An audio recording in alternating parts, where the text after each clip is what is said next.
오늘은 사순절 5번째 주일입니다. 우리가 사순절을 경건하게 보내는 이유는 주님의 고난과 십자가의 사건이 우리를 향한 사랑임을 알기 때문입니다.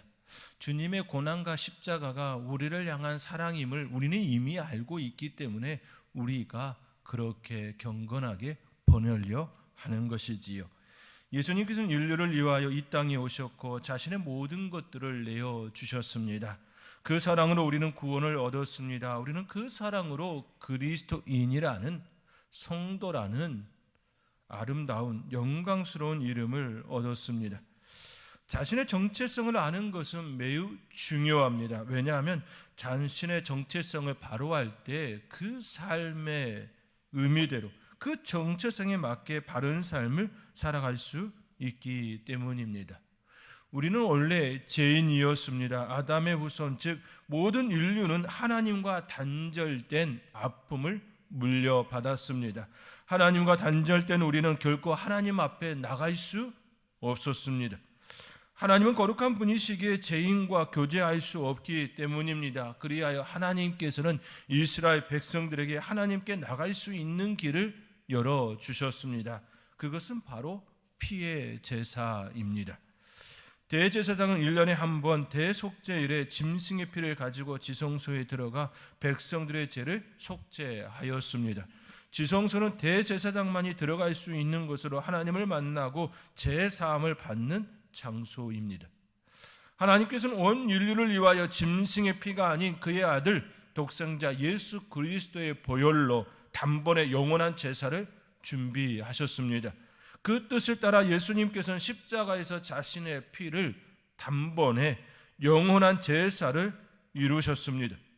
이제는 예수 그리스도를 믿는 이들은 어느 누구라도 예수 그리스도의 보혈의 힘을 얻어 하나님께 나아갈 수 있는 힘을 얻었습니다. 이제는 예수 그리스도를 믿는 누구는 어느 누구라도 하나님 보좌 앞에 나갈 수 있는 특권을 가지게 되었습니다. 히브리서 기자는 오늘 본문에서 그 특권을 담력이라 표현하고 있습니다. 담력의 언어적 의미는 자유입니다. 이는 헬라 시대의 헬라 도시 국가의 완전한 시민만이 누리는 권리였습니다.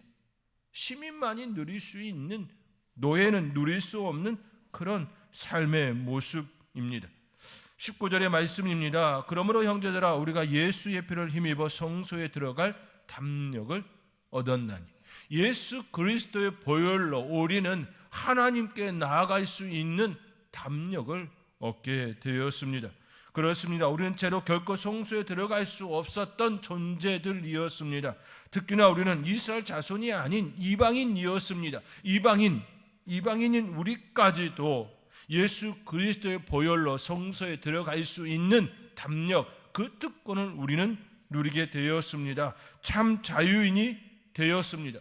죄로부터의 자유, 사탄의 권세로부터의 자유, 억압과 억눌림으로부터 자유, 참 자유인이 우리가 되었습니다. 더 이상 죄인이 아닌 예수 그리스도의 보혈로 참 자유인이 되어 하나님 보좌 앞에 나아갈 수 있는 담력을 갖게 되었습니다. 이 자유는 그 누구도 빼앗아 갈 수 없습니다. 그 이유는 이 세상을 창조하신 하나님, 그의 아들 예수 그리스도의 보혈로 이루어졌기 때문입니다. 예수님보다 더 강한 자가 이 세상에는 존재하지 않기에 우리가 얻은 이 자유는 그 어느 누구에게서라도 빼앗기지 않는 것입니다. 이 세상에서 가장 견고한 자유입니다. 침범받을 수 없는 자유입니다. 이 자유를 온전히 주님 안에서 누리는 복된 성도님들이 될 수 있기를 주님의 이름으로 축원드립니다. 주님의 보혈로 자유를 얻은 이들이 그리스도인이며 성도입니다. 이들이 모인 모임이 바로 교회입니다. 교회는 단순히 교회 겉멋만을 지칭하지 않습니다. 교회는 주님의 몸이며 몸된 지체들이 모인 공동체입니다. 그렇기에 교회는 보이지 않는 예수님의 몸, 그의 삶과 정신을 보여주는 이 세상에 존재하는 이유입니다. 교회는 보이지 않는 예수님의 몸, 그의 삶과 정신을 보여주기 위해 이 세상에 존재해야 하는 것이지요. 그러므로 교회는 너무나 존귀하고 영광스러운 곳이 되어야 합니다. 가장 아름답게 빛을 드러내는 그런 곳이 되어야 합니다. 교회의 정체성을 아는 성도는 결코 주님의 몸된 교회를 귀하게 여기지 않을 수가 없습니다. 교회를 인간들의 모임 정도로 취급하지 않는 것이지요. 결코 인간의 모임으로 취급할 수가 없습니다. 교회의 정체성, 성도의 정체성을 아는 이는 결코 교회를 함부로 여길 수 없는 것입니다. 또한 자신의 무분별한 삶으로 교회가 욕을 먹지는 않을까 근심하며 염려하며 내 삶을 가장 아름답게 살려고 애쓸 수밖에 없습니다. 나로 인하여 교회가 욕을 먹는 것은 우리 예수님이 욕을 먹는 것이기에 나의 삶을 그렇게 경건하게 보내려 하는 것이지요. 한국교회는 그러한 면에서 매우 특이하고도 놀라운 은혜를 담지하고 있습니다. 한국교회의 역사는 말씀으로 시작되었습니다. 이 땅에 하나님의 말씀인 성경이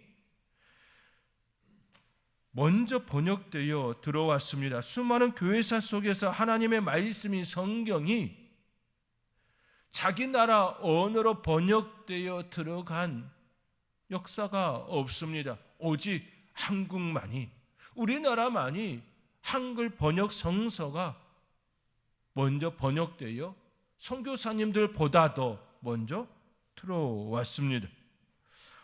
보편적으로 선교사님들이 들어오고 선교가 시작된 후 그 선교사님들에 의하여 성경이 그 나라 언어로 번역되었습니다. 그러나 한국교회는 선교사님보다 먼저 한글 번역 성서가 들어왔고 민족의 순환 속에서도 갈목할 만한 빠른 성장을 이루어냈습니다. 이는 하나님의 축복입니다. 하나님께서 우리나라에 허락하신 놀라운 축복이고 귀한 선물입니다. 그런데 언제부턴가 교회는 세상의 지탄거리가 되었습니다. 비판과 비난의 대상이 되었습니다. 세상의 빛과 소금의 역할을 온전히 감당해야 될 교회가 어느 순간 손가락질을 받는 안타까운 일들이 일어나고 말았습니다. 이러한 때에 그리스도인들은 어떤 삶을 살아야 하는지 사순절을 보내는 성도로서 오늘 본문 말씀을 통하여 함께 생각해 보고자 합니다. 성도는 믿음, 소망, 사랑의 삶을 살아야 합니다. 이를 교회 공동체의 삼덕이라 일컫습니다. 교회 공동체의 삼덕은 믿음, 소망, 사랑이지요. 오늘 본문 22절 하반절에 온전한 믿음으로 하나님께 나아가자 말씀합니다. 그리고 23절에서는 또 약속하신 이는 미쁘시니 우리가 믿는 도리의 소망을 움직이지 말며 굳게 잡으라. 또 24절에서는 서로 돌아보아 사랑과 선행을 격려하라고 말씀하고 있습니다. 그렇습니다. 오늘 본문 22절에서는 믿음을, 23절에서는 소망을, 24절에서는 사랑을 말씀하고 있습니다.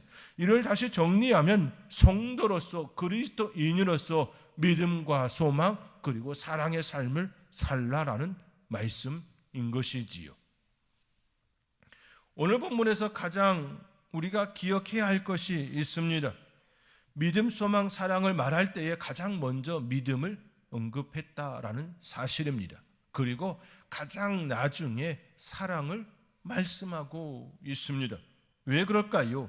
왜냐하면 믿음이 없이는 하나님께 나갈 수 없기 때문입니다. 믿음은 우리로 하여금 지금의 고난과 역경을 견디게 하며 앞으로 나가게 합니다. 지금의 삶의 모습이 어떠하든지 간에 그 믿음 위에서 앞으로 나갈 수 있는 힘을 얻기에 앞으로 나가게 하는 것이지요. 믿음은 미래를 앞으로 당기는 그 힘이 있습니다. 믿음은 미래를 현실로 가져오는 힘이 있습니다. 왜냐하면 믿음은 바라는 것들의 실상이 보이지 않는 것들의 증거가 되기 때문입니다. 그렇기에 믿음은 소망을 갖게 합니다. 믿음과 소망은 결코 분리할 수 없습니다. 본문이 쓰여진 초대교회 당시 교회 공동체는 극심한 박해 가운데 있었습니다. 환난과 핍박을 받는 성도들은 뿔뿔이 흩어지는 위기를 경험합니다. 이러한 때에 가장 절실한 것이 바로 믿음이고 소망입니다. 그리고 함께 견뎌내는 서로에게 힘이 되어지는 서로 사랑입니다. 바로 격려가 이 안에 있어야 하는 것이지요. 믿음과 소망이 단단히 이루어진 그 공동체의 삶으로 나타나는 것이 바로 사랑입니다.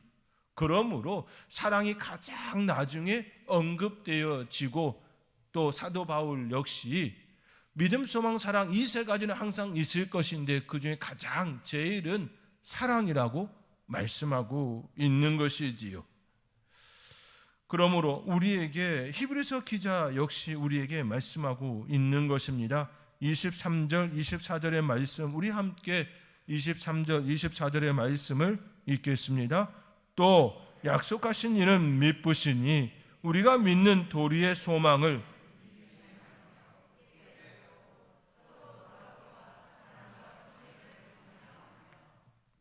그렇습니다. 하나님께서는 우리에게 히브리서 기자를 통하여 믿음과 소망과 사랑을 말씀하고 있습니다. 그렇다면 성도의 믿음과 소망, 사랑은 어디서부터 오는 것일까요? 바로 우리의 하나님이십니다. 오늘 본문에서는 23절에서 약속하신 이로 표현하고 있습니다. 그렇습니다. 우리 하나님은 약속하신 분이시고 그 약속을 반드시 하나님의 때에 이루시는 미쁘신 분이십니다. 미쁘다라고 하는 것은 믿었다, 믿음직스럽다라는 표현이지요. 바로 우리의 하나님이 미쁘신 분이십니다. 약속하신 그 말씀을 반드시 하나님의 때에 우리에게 이루시는 분이 바로 우리의 하나님이십니다. 그러므로 성도로서 믿음과 소망과 사랑은 우리 하나님으로부터 비롯되어지는 것이고 우리 하나님으로부터 비롯되어진 믿음과 소망, 사랑 이 세 가지는 항상 우리 가운데 있으며 우리의 삶으로 드러나야 하는 것입니다. 그러나 우리 인간은 너무 연약하여 환난과 핍박이 오면 넘어지기 쉽습니다.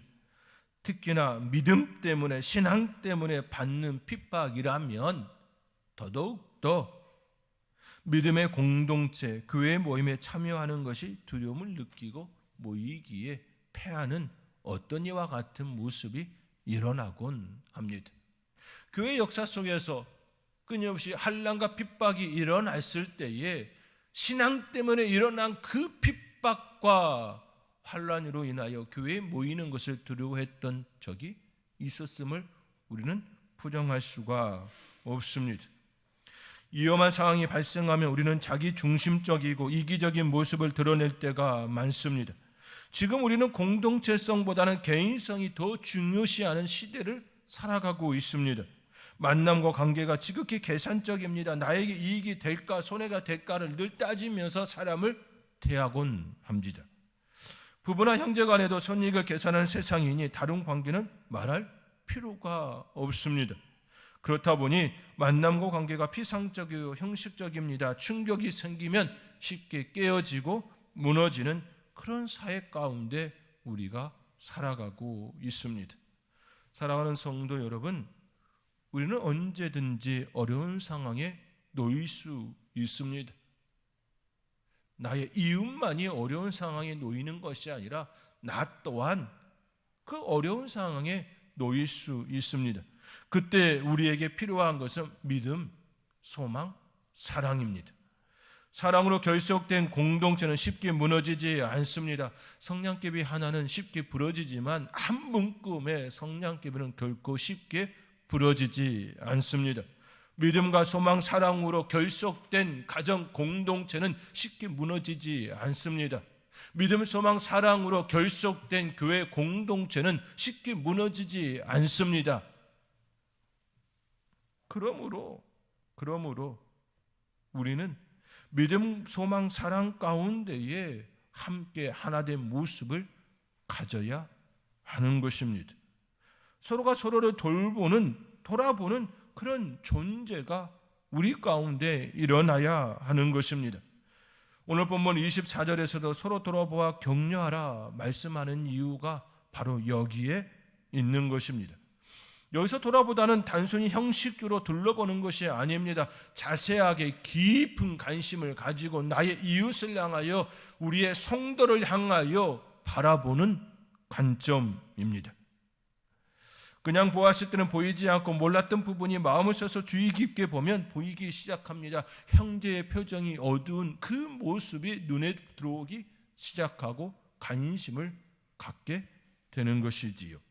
그 이유를 알게 되고 함께 풀어가는 힘도 얻게 됩니다. 격려하며라는 말씀 역시 지나가는 말로만 하지 말고 반드시 행동으로 옮겨 실행하게 만들어주라는 의미입니다. 말로만 때우는 것이 아니라 우리의 삶으로 함께 보여주는 것이지요. 요한일서 3장 18절의 말씀에 자녀들아 우리가 말과 혀로만 사랑하지 말고 행함과 진실함으로 하자라고 말씀하고 있는 것과 같습니다. 서로 돌아보고 격려하는 것은 다른 사람을 위하여 하는 것 같지만 실상은 자기 자신을 위한 삶의 모습입니다. 빈판길을 걸을 때 상대방을 넘어지지 않게 붙들어주면 오히려 내가 미끄러지지 않습니다. 인도의 성자라 불리는 선다싱이 있습니다. 선다싱은 30살이 되는 1919년 7월 초에 10번째로 티베트에 들어갔습니다. 이 여행에서 선다싱은 하루 평균 40리 정도를 걸으면서 9월까지 48곳을 다니며 전도하였습니다. 그의 티베트는 매우 많은 큰 눈이 내렸습니다. 9월 말이 되자 길이 얼고 산천은 눈 속에 쌓여서 전도하기에 매우 어려운 상황이 되었습니다. 어느 날 선다싱은 랑케트 쪽으로 가는 길에 티베트 사람과 동행하게 되었습니다. 그들은 앞을 분간할 수 없는 눈보라와 발이 푹푹 빠지는 눈길을 함께 헤쳐나갔습니다. 사력을 다해 걷고 있는 도중에 길에서 약 10m나 떨어진 가파른 비탈 쪽에 웅크리고 있는 동사체 한 사람을 보게 됩니다. 선다싱은 동행에게 얼어 죽어가고 있는 저 사람을 구조하여 업고 가자라고 요청합니다. 그러나 티베트 사람은 그러다가는 우리도 얼어 죽소, 나는 살아야겠소 라고 하며 혼자 매정하게 떠나버렸습니다. 선다싱은 비탈을 조심스럽게 더듬어 내려가서 아직 살아있긴 했으나 넘어져 다친 그 사람, 거의 얼어 죽은 것 같은 그 사람을 끌어올려 업었습니다. 업었다가 안았다가 눈길에 넘어졌다 다시 일어섰다 하면서 가까스로 고갯마루에 거의 다다랐을 때에 시야에 또 다른 한 사람을 보게 되었습니다. 그는 바로 몇 시간 전 자기만 살겠다고 먼저 가버린 바로 그 사람이었습니다. 그는 이미 꽁꽁 얼어 죽어 있었습니다. 선다싱과 등에 업힌 두 사람은 서로 밀착된 열기로 체온이 내려가지 않아 살았던 것입니다. 그러나 혼자만 살겠다고 떠나버린 그 사람은 메어서온 눈보라에 끝내 목숨을 잃고 말았습니다. 전도서 4장 10절에 혹시 그들이 넘어지면 하나가 그 동물을 붙들어 일으키려니와 홀로 있어 넘어지고 붙들어 일으킬 자가 없는 자에게는 화가 있으리라. 그렇습니다. 우리는 누구나 넘어질 수 있습니다. 그 넘어짐의 대상이 이웃이 아니라 내가 될 수 있습니다. 그러나 그때 함께하는 자가 있다면 전도서의 말씀처럼 그리고 선다싱과 같이 일으킴을 당하고 그것으로 인하여 내가 살아나는 축복을 누리게 됩니다. 이것이 우리가 그리스도인으로서 사랑으로 서로 격려하며 돌아보아야 할 이유인 것입니다. 사랑하는 성도 여러분, 여러분 주위에 있는 사람들에 대하여 얼마나 관심을 갖고 계십니까? 지금 여러분 주위에 있는 그 사람의 형편을 얼마나 살펴보고 있습니까? 구역장으로서, 교구 권사로서 얼마나 그들을 향하여 마음을 쏟고 있습니까? 같은 구역원에 있는 그 사람에 대하여 얼마나 마음을 향하고 있습니까? 그들의 형편이 지금 나아졌습니까? 최근 코로나19로 인하여 5인 이상 모일 수 없는 상황에 놓였습니다. 함께 모여 이야기 나누고 신앙과 삶을 나누지 못하는 매우 안타까운 상황이 우리 가운데 펼쳐지고 있습니다. 산업이 발달하고 첨단 의료시설이 각 도시마다 있고 뛰어난 의료진이 있지만 코로나19의 기승은 아직도 우리의 삶을 위협하고 있습니다. 벌써 1년 가까이 공동체 예배를 제대로 드릴 수 없는 상황 가운데 있습니다. 이로 인하여 영적 침체를 경험하는 이들이 일어나고 있음 또한 부정할 수가 없습니다. 스스로가 생각해도 내 믿음이 이 정도밖에 되지 않았나 할 정도로 믿음이 연약해져 있음 또한 느꼈을 것입니다. 어떤 일이 있어도 절대로 흔들려서는 안 될 우리의 소망이 흔들리는 경험도 했을 것입니다. 서로 돌아보며 사랑과 선행으로 격려해야 함을 알지만 남을 돌아볼 마음의 여유를 갖지 못한 채 오히려 남들을 나에게 피해를 주지는 않을까? 그 모임으로 인하여 그 상대방 때문에 내가 피해를 입지는 않을까라는 염려가 이미 우리 가운데 퍼져 있습니다. 오히려 저는 코로나19가 우리의 영적 상태를 점검하는 시험대 같다라는 생각이 듭니다. 우리의 삶의 모습을 평가하는 하나의 시간이 되지 않는가? 그런 마음이 듭니다. 현실이 아무리 어려워도 결코 포기할 수 없는 중요한 일들이 있습니다. 예수님의 보혈로 구속함을 받고 그리스도의 몸된 지체된 우리가 결코 포기하지 말아야 할 것이 있습니다. 그것은 주님을 향한 믿음, 소망, 사랑입니다. 그리고 그 위에서 성도를 향한, 이웃을 향한 사랑의 모습입니다. 서로를 향하여 돌아보고 격려하는 일입니다.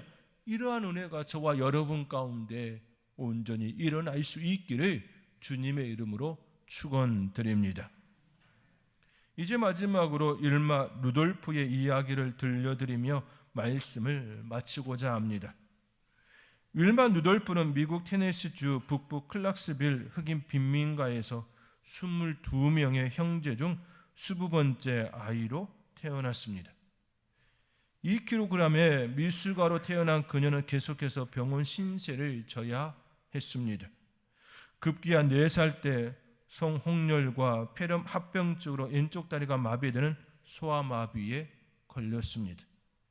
한창 무럭무럭 성장해야 할 시기에 걷기는커녕 서 있기도 힘든 장애인이 되었습니다. 담당 의사는 율마의 어머니에게 이렇게 말합니다. 마음을 굳게 먹으세요. 율마는 이제 더 이상 걸을 수 없습니다. 그러나 율마의 어머니는 딸이 다시 일어설 수 있다는 믿음과 소망을 포기하지 않았습니다. 20세기 초 당시 미국은 인종차별이 매우 심했습니다. 그래서 백인들을 위한 전용 병원이 따로 있었습니다. 몸이 아픈 흑인들은 80km 이상을 걸어서 다른 지역의 흑인 병원까지 가야 했습니다.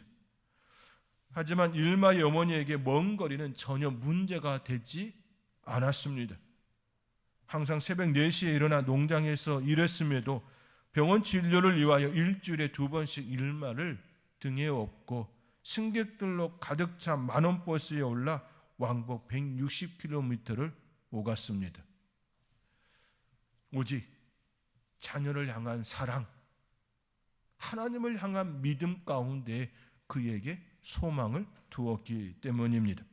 힘든 상황임에도 율마의 어머니는 불평 하나 딸을 원망한 적이 단 한 번도 없었습니다. 어머니는 율마에게 큰 산과 같은 지지자였고 든든한 지용군이었습니다.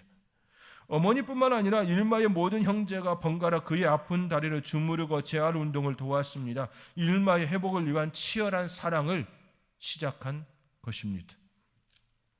이제 더 이상 걸을 수 없다는 의사의 진단이 있었지만 그 가정에는 놀라운 기적이 일어났습니다. 율마가 8살이 되던 어느 날 마침내 가족의 사랑과 성원에 힘입어 일어섰습니다.